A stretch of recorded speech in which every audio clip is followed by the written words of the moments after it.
Welcome to the Win at Home First podcast. I'm your host, Corey Carlson. This podcast is where we talk about how successful business leaders win, not only at work, but also at home.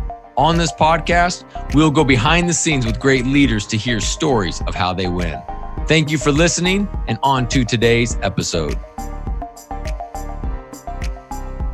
Hello, this is Corey. Today's podcast episode with Ben Beshear is super helpful if you are looking to improve your culture at work and at home. Ben goes over the 8 points of his culture code that they use at the office. This helps them recruit the right type of employees that they want to have. It helps them retain those employees as well as the clients that they want to have. We also talk about his culture code at home and how you can put together one for your family. So a very practical, helpful application episode. Hope you enjoyed as much as I enjoyed the conversation. On to today's episode. Hello, this is Corey. You're listening to Win at Home First podcast. Today I am joined with Ben Beshear, and it's actually the second time that he has been on this podcast. He was my first guest ever, so thank you, Ben. The first guest ever on the Win at Home First podcast, and it's been one of the most highly listened to ones because we kind of unpacked some things of the pandemic at the very beginning because it was last June that we had this conversation. But a lot has transpired in his life and in the world and the economy in this last year. We want to revisit our conversation and see what has taken place. And so discuss what has changed during the pandemic, what has remained the same. So Ben, it is great to have you on the podcast today. Corey, thanks for having me back. Well, very good. So a year ago when we talked, and just to give context, you are the co-founder and president of LiveWell Capital, and that is a industry that saw all kinds of ups and downs due to the pandemic. But also, what in your life has remained the same since the pandemic? What has changed as you lead your family, as you lead your work? So I'll give you a mixtape of thoughts because I have a lot of thoughts as we think about last year, the last 12 to 14 months. When we talked last year, we called it a time where change was frictionless because everything in everybody's world was changing. And I think we all had permission to change last year. And normally there's friction to change. But since we were all going through this collective experience at the same time, we had permission to change. And so what I would say is, one of your favorite quotes that I like is, the quantity of your no's will determine the quality of your yeses. I'm sure you've said that on this podcast before, but I do think if you look at what was happening to all of us pre-pandemic, is I think we were so busy that we really didn't have room. I think when you create room, you actually create space for what God may have in store for you. And I think what I learned in the pandemic, and I'm having to continue to learn it because there's this temptation to return to normal, is when you create room and margin for your life, God has room to bless you. And when you have no room whatsoever, everything is about stacking meeting on top of meeting on top of meeting on top of meeting, that you have a bunch of kind of important things all day long, and you miss the really, really important things that you can do when you have margin. And so it is interesting. Pre-pandemic, I thought I needed a reason to say no to things. And now I can just say no because I don't want to. Like I told somebody the other day, like I didn't even make up an excuse. Like I just don't want to do that. And I had a friend say, and maybe it was you, I'll give you credit. If it's not a hell yes, it's a hell no. And so if it's not something that I'm going to bring a ton of value to the other person, if it's not something I'm going to be engaged at, it's not something that is in my sweet spot, if I'm not delivering value for the other person, then it's really easy to just give yourself permission to say no in this season. And I think that's hopefully what we all learned from the pandemic. I like that idea. Before pandemic, we had to think of an excuse to say no. And now, post-pandemic, we have to have an excuse to say yes. Like we actually have to think it through. Do I need to do this? I love your idea that we need to create room to hear from God. What does that look like in your life? I think what it looks like, I use the word margin, or you could use the word room. But I think for me, part of the reason I'm always so busy is fear. Is if I don't have enough meetings lined up, if I don't have enough going on, that the business will fail, I'll fail, everything will fail. And I think part of having the courage to create margin is the courage to say, God's in control anyway. And I'm going to leave some space in my day. And, it goes beyond just having a quiet time in the morning. If somebody's a faith person, a quiet time with God, or meditation, if they're not a faith person. I think it goes beyond carving out time in the morning for me. I don't have time in the morning right now because my wife just bought a puppy, which destroyed my mornings. But I think it's about creating space all throughout the day to take a walk, to literally just lean into the fact that we all should have gratitude for the lives we lead. And I think sometimes when you have 10 straight meetings in a row for 10 hours in a row, it's hard to be even grateful because you don't even have space for gratitude. And so that's what it means to me. That's what we're trying to lean into. I'm like the guy in the neighborhood. I do a lot of my calls walking now, but get outside, see some sunshine. It is just amazing when you create a little space. Makes your day better. It makes you sharper. I really like that throughout the whole day. As Paul talks about never cease praying. And I mean, that's exactly what he's getting to is, yes, a solid morning routine is very impactful, but it's actually throughout the whole day is more important. Help you recalibrate if a meeting goes south, if a meeting goes great, like you mentioned, give you a posture of gratitude. One of the items I really want to talk to you about today on the podcast is economists are talking about right now the great resignation. There's surveys showing that 20 to 40% of people are looking to resign because employers are saying you have to come back to work.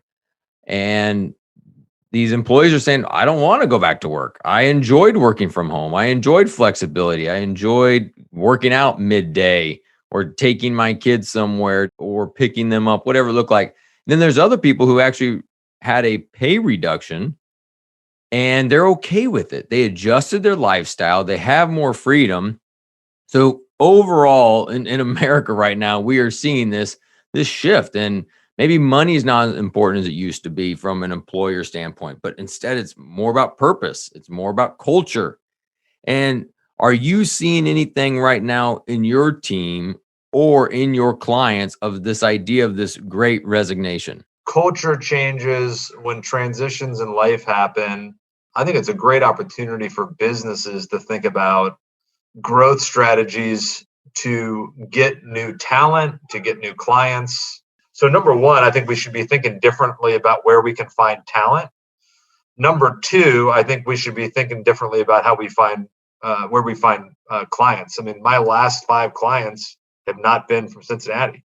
I think there's a big opportunity to think about growth strategies beyond the market you're in, because I think this thought, even clients, I don't need to look for the best financial advisor in my city. I need to look for the best financial advisor in the country because I can work with them through Zoom. So I think if you're a business owner listening to this, I would be very careful about how you think about the future with your employees, because I think the cat's out of the bag. The employees saw that remote work worked. In the past, I think business owners could say that will never work. And in some industries, it worked really well. And so business owners can't just put their head in the sand and say that won't work. And I think there's a very interesting opportunity we have to figure out what the right amount of flexibility is to create going forward. We created 4 days in, 1 day remote, and unlimited PTO. So if there's ever a day you don't want to come in, want to work remotely, or want to take a day off, we don't track it all. It's all about getting your job done. But a normal week, it would be 4 days in, 1 day remote, but with lots of flexibility. And I think there's a big opportunity for us to figure out what's the kind of culture where somebody would want to come in no matter what, rather than I'm going to force rules on you to make you come in. And so our unlimited PTO, our 4 days in, 1 day remote has been a good balance for us. We might go 3 and 2 eventually. We might make a change even beyond that. We have 2 team members that aren't in Cincinnati. that already do work totally remotely. So I think if you're a business owner, I think I would be flexible in this season. Jeff, that owns Amazon, said, be flexible on strategy and inflexible on vision. Mm-hmm. And so I think it's a big opportunity to think through how we think differently in this season about how we strategically build our companies. And I think there's some team members where remote work is going to work really well in the future. I think we got to be open-minded. Big part about Jeff Bezos in that vision comment is attracting talent, attracting clients to a vision and values. And that is a big piece of how you're recruiting individuals. So I'd like you to expand on that culture code, kind of that push-pull idea. That's a big part of what's helped you with your retention as well as your recruiting of clients and employees. Yeah, so we went on a little bit of an adventure last year creating this culture code as a team. And I don't know, it might just be that everybody has mission, vision, values, all this kind of stale stuff that nobody seems to remember. Culture code sounded like more of what we wanted to create because all of mission, vision, values, all of those things exist for your culture, right? All of those things are about creating a culture. And so we decided to skip it and just go directly for what we were aiming to do. And so our culture code, we have 8 points. It may be a little long, but I'm going to go through them for the purposes of if somebody that's listening to this is a business owner. I think it's important to think about what your culture code should be. And so our culture code, number 1, clients and team members are family. The whole thing in our culture is we are a family and we're going to treat each other like a family. It might mean we argue sometimes, but we treat each other with respect and put the other person first. Point 2, and this is kind of financial planning specific. It is our job to deliver creative planning and a fun, engaging experience to encourage and inspire our clients to live their best life. I think it's really important for our team members to know the better the experience we create for the client, the more they can live their best life. Point 3, really simple, people over money. We're in the finance business, and we need to remember this business is about people, not money. Point 4, we call it authentic positivity. Authentic positivity means Ben can be having a bad day some days, but we are going to do everything we can to be authentically positive and encourage people. Point 5, we become the best version of ourselves when we serve others. That has all kinds of implications in our business, how we serve clients, how we give back, what we do charitably, how we serve our families. Point 6, we celebrate moments. We're in the finance business, and I think sometimes things can get really stuffy, but we get to be part of great moments. People sending their kids to college, people retiring, people having their 25th anniversary, people paying off their house, people selling their business, whether it's a team member or whether it's a client, reserving that moment to celebrate it. I think people sell a business and they move on. Nobody stops and says, dude, you had the vision to start this thing 30 years ago. You sold it today. That is awesome. Let's celebrate. We bring champagne into meetings. Every once in a while, somebody wants to open it at 9:00 in the morning. I got to look at the rest of my day when that happens, but we celebrate moments. We make it fun. Point 7 of the culture code, we have an abundance mindset, which means personal growth, thinking big, and gratitude are a part of our culture. It's really important, that mindset piece. And then point 8, when we do our job, we change the world for good. And it's bringing back to our team members that we may be working through the minutia of somebody's financial plan. We may have a bunch of numbers to crunch.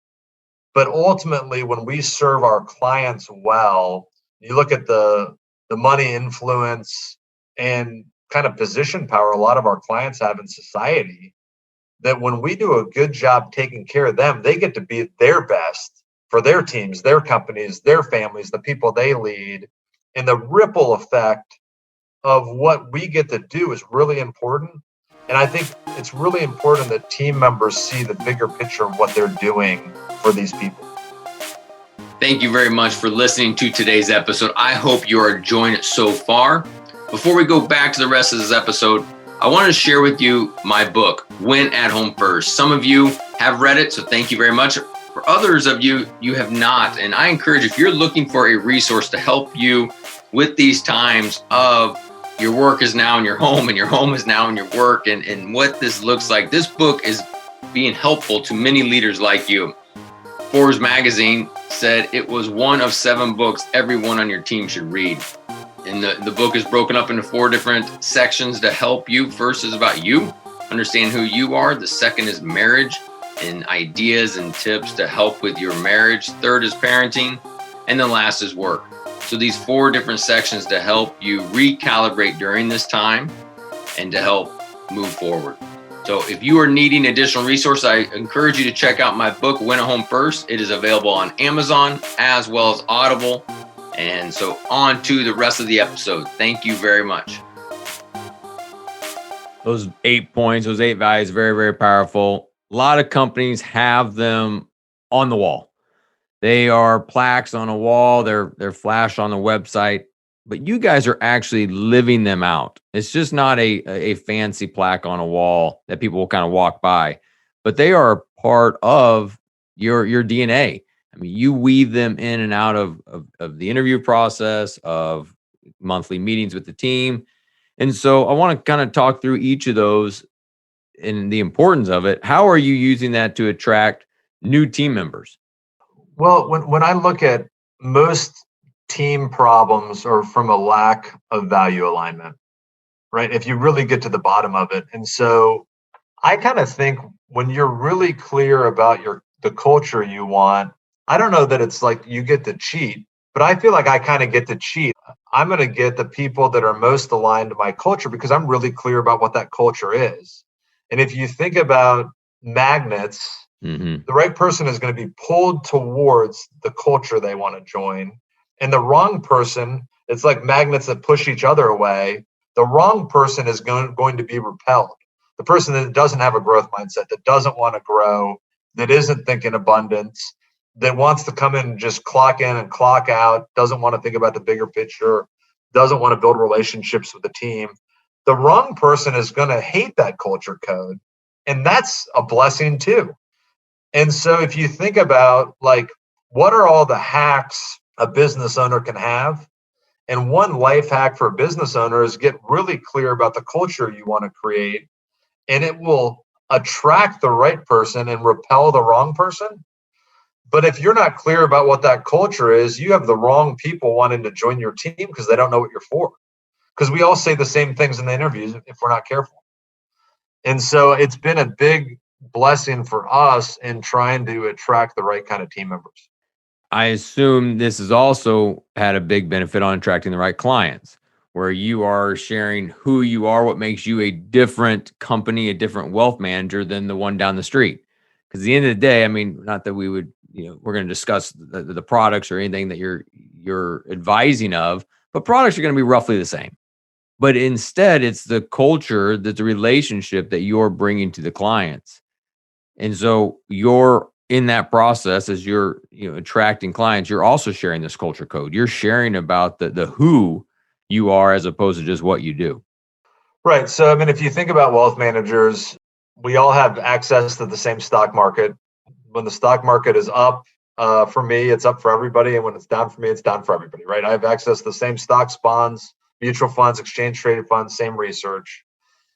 And so values are a big part of what sets you apart. And, one of the things we talk to clients about is this phrase beyond money.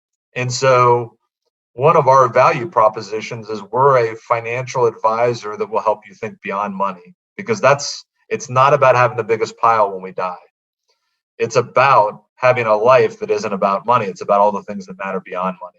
Point 2 is we do talk about the culture code in the lobby, culture code on the team. This is the way we're going to act.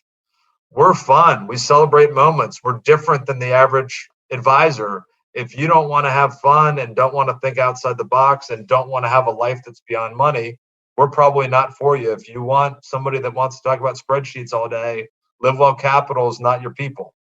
And then the third thing we do is when a client is open for it, We do talk about the five capitals in our goal setting exercise, as has been talked about a lot on this podcast, but we talk about spiritual goals, relational goals, physical goals, intellectual goals, and financial goals. And we really say, if every goal you have in life is about the fifth capital, financial, we do know for sure you're going to be unhappy. If that's the Mm-hmm. only place in your life where you have a goal, that's the only measuring stick. Because if the only thing we're measuring is how wealthy or not wealthy you are, we know that that's going to lead to unhappiness because we know it will never be enough. So we need to set goals in all of the areas of our lives because money is purely a tool for our other goals. And if money is the goal itself, we know how that ends, right? There's Mm-hmm. lots of those stories. And so we think about the culture code, we think about the term beyond money, and we think about the five capitals to have an experience that is drawing the right kind of client that wants to have a deeper, more thoughtful conversation about their wealth. How do you live out the culture code with your employees from the day to day? Are you giving an award once a week of, hey, employee, you lived out authentic positivity well, or you celebrate the moments? Is there a way that you're making it part of the dialogue by calling someone out or something out in a good way that week, that month? How do you, to encourage other business owners, are you making it more than just a plaque, but it is, we celebrate these words. Anybody can call out these 8 culture code items because we're talking about it all the time. That's how we start our meetings. It's how we end our meetings, whatever it may be. So how are you living that out on the day to day with your employees, your team members? I would say we don't open the meeting with it. We don't close the meeting with it. I would love to say like we inscribe this on everybody's brain every day. We don't, but we use it to inform the decisions we're going to make, right? Like a couple silly examples. Like we have a couple rhythms. So we have a weekly meeting on Mondays. We have a prep meeting on Thursdays, and then we have quarterly meetings. And then we have an annual meeting, and we have some awards we call the Bennies, where we just give out silly trophies that are some funny thing or something the person accomplished in the last 12 months. Jared and Kelsey on our team run that. And so it's a way to have fun. It's a way to celebrate a moment. It's a way to talk about the last year. On your birthday, we have a 1985 Budweiser jacket that, it looks like the pitchers used to wear in warm up in the major leagues. So you got to wear the 1985 Budweiser jacket on your birthday. When we talk, we're a family. When we are, our Monday meeting is basically about what happened this weekend. What are you doing this week? It's not straight to business. And so we use the culture code to inform the culture, but it's not one of those things where everybody has to memorize it. We want the culture code. You hang that thing up on the wall and you don't live it, it becomes a joke, Mm-hmm. right? And so it's been very good for us to just think about how do we make this meeting more fun? How do we make celebrating this moment more fun? How do we treat each other like family? How do we put our people over money? Like we did in a team member quiz. What can we do in this survey to improve your experience here, right? And so one of the things they wanted was gym membership. You know, Planet Fitness is $10 a month. 8 people signed up for a gym membership. It wasn't that expensive, but if you think about just an engaged culture, you're just asking, right? And I think sometimes just asking matters, right? What they wanted was not actually expensive or complicated or anything. And so I think as business owners, sometimes we don't give team members the benefit of the doubt on sometimes just asking them what they want. People wanted gym memberships. Some people wanted more work flexibility. Some people wanted access to sports tickets. Nobody said a raise or like, I think sometimes we get, when you're in the right kind of culture and you have permission to ask, you get surprised by the simplicity of what people want. I want to talk a little bit about clients and for you, because I think this also is applicable to anyone, even if their clients aren't about, luring them in for wealth management services, but it's about anything, because I've also seen people want to associate with a supplier, with a company that's also aligned with them. How does the culture code help you attracting that right client? I think when you start to think about things through the lens of the culture code and you start thinking, if I'm Noah and I can only fit so many animals on my ark, I want to be pretty specific about whether I like the animals or not, in this analogy. And do they value us? Do they value our time? Are they courteous to our team members? Are they aligned with the planning process we're doing? Do they value the extra things we do for them? Because you have some clients that are just a joy to serve, which is our vast majority of them, where like you're looking forward to the meeting, you're cheering them on. And you have some clients that, are a energy sucker, because for them, everything's about the money, about the fee, about the whatever. And you always kind of feel like you're auditioning for your job. And the hard part about the tough clients is we actually do a worse job for them, because we spend all of our time defending the work we've done rather than proactively planning for the future. Whereas the people that you have value alignment with, that you trust, that trust you, you're spending all of your energy about the proactive resources you're going to create in the future. You're thinking about, what about this tax strategy? What if we could do a charitable lead trust? What if we could do a backdoor Roth? What if we could do? And so everything about your planning process is about adding value, not defending your position. And that's where we do our best work for clients that trust us. And so I think in this season, I've tried to be a little bit more open-handed with clients to say the right people are going to come and the right people are going to stay. And when we have somebody that leaves or somebody that doesn't respect us or the work we do, it's okay. I've had a couple conversations in the last year or two where I called clients and just said something really simple. We're nice people and we work with nice people. And you're violating the second part of that right now. So you get to make a choice on whether you want to stay on the ark with us or not. And anything's okay. Right. And so, but you have to have a different measuring stick to have that kind of conversation, because everything's about the money. You can't have that conversation. I do think as business owners, we get to choose who we work with. And that is a privilege that I think we need to think about prudently. And in the past, I think pre-pandemic, I said all the right things, but it was the more the better. I was measuring by the fifth capital only. And I think this has given me permission to think about, what kind of firm do I want to create? And that some days may mean taking on a large client, and other days it might mean not. And I have to be okay with that. One last piece on number 7, it is about abundance mindset.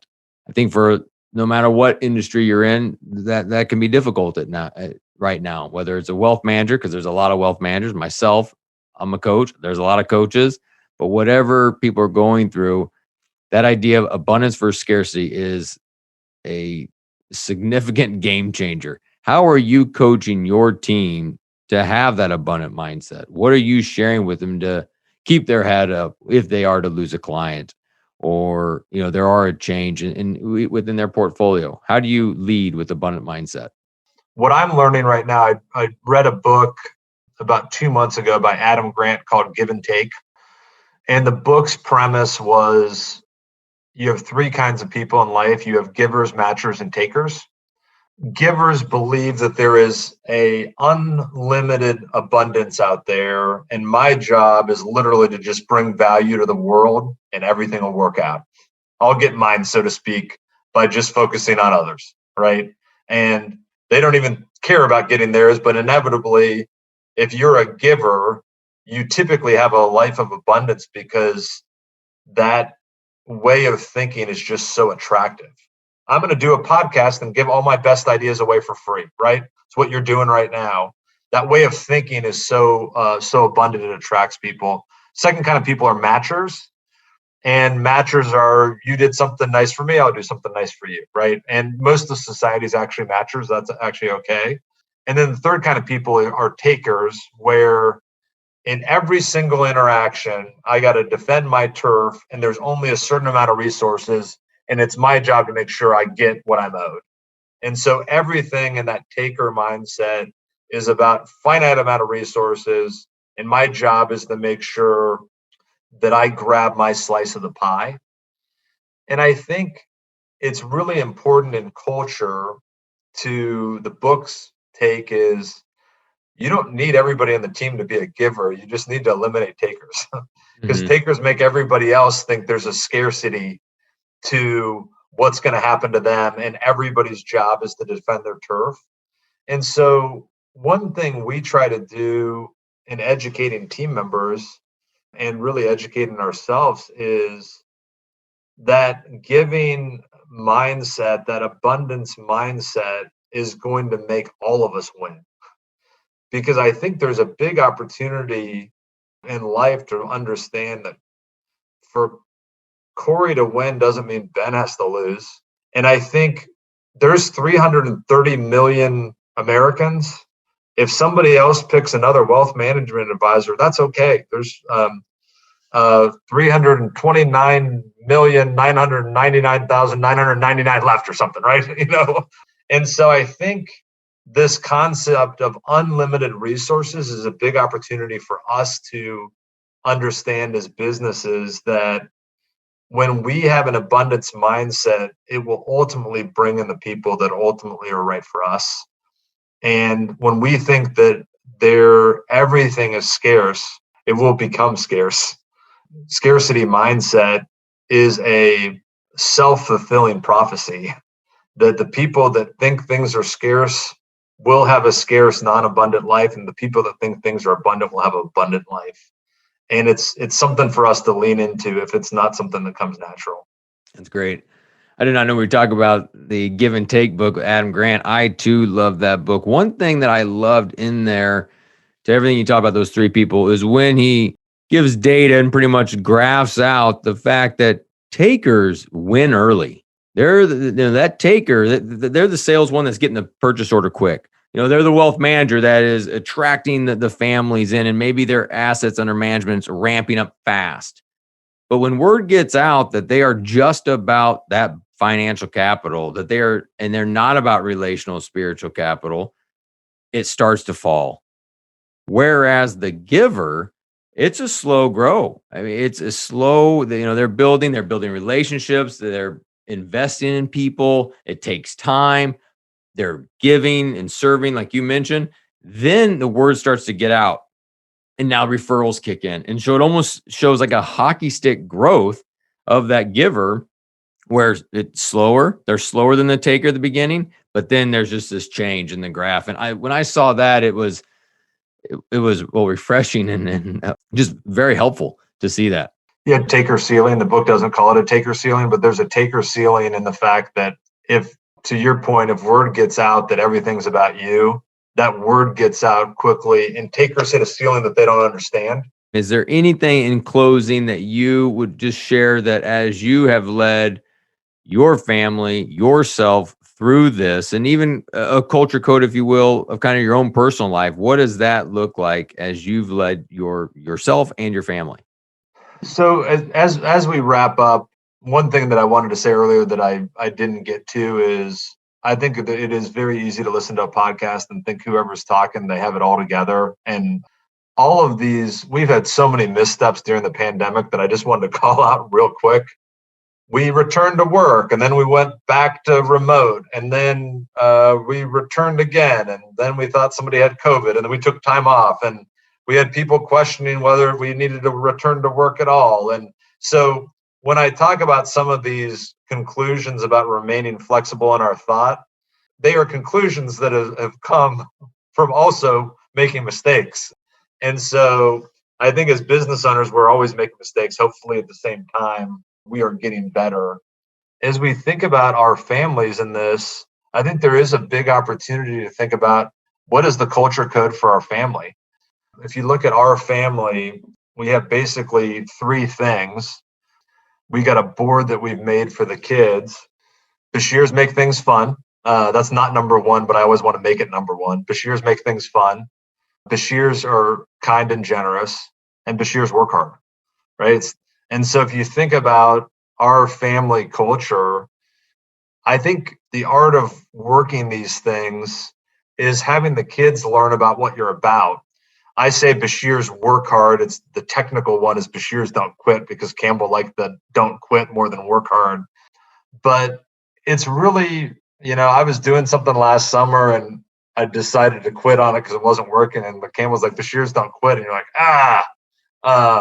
So I think one of the encouragement I would have for people listening is start a culture code for your family, start a culture code for your business.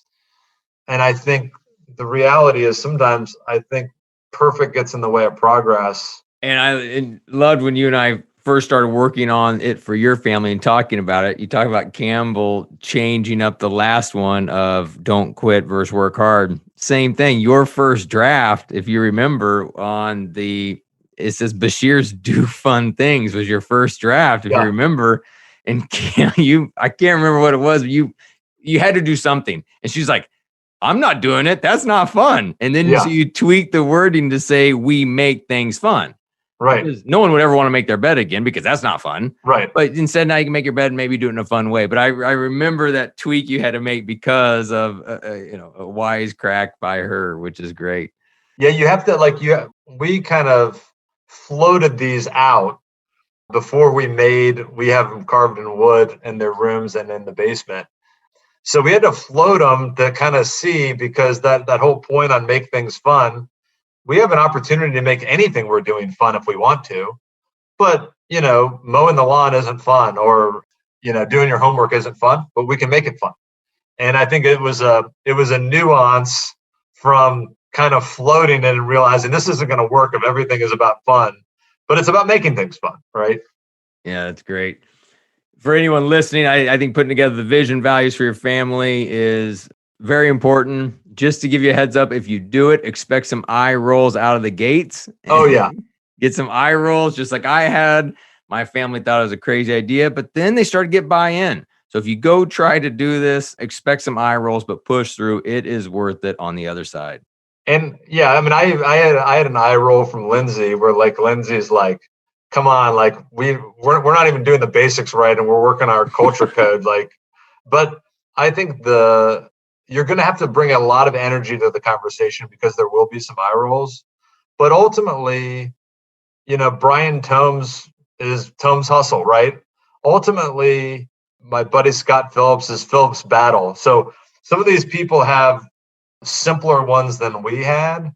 But I think the exercise of getting your family to think about what we're about is ultimately fun. I think everybody's going to eye roll at the start of the conversation, but it's something they come back to and ultimately love about being part of the family. Ben, thank you for being on the podcast. Thanks for everything you shared, talking about being a giver. You gave a lot to the listeners, so thank you very much for doing that. Is there a best way for people to get a hold of you? LiveWellCapital.com is our website. We're also LiveWell Capital's on Instagram, Facebook, and LinkedIn.